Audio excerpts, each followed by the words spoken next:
In this week's reading on page 37, it talks about 10 biblical reasons to give 10% or more of your income to the Lord's work.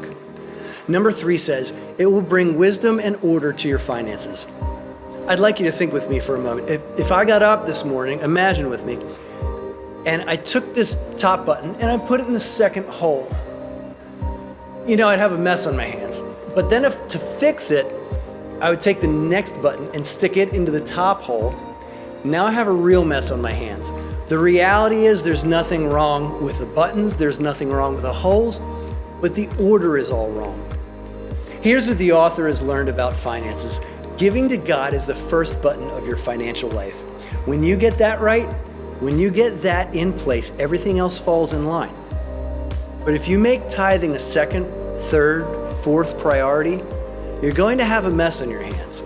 You're going to have pressure, you're going to have stress, you're going to have pain, you're going to have difficulties.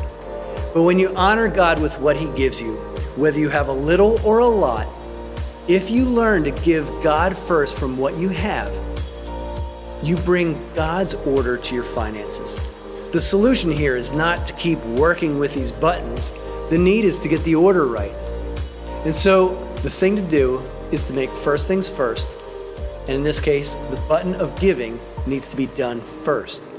When you get paid, when you get an income, give to God first, and then everything else will begin to fall in line. You'll begin to have God's wisdom for your finances. You'll begin to make the right choices in the other areas of your life. But it starts with honoring God with whatever you have.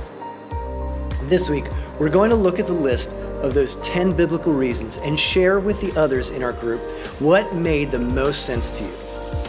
What was the most meaningful thing about why we consider giving the first 10% to God as a priority in our lives?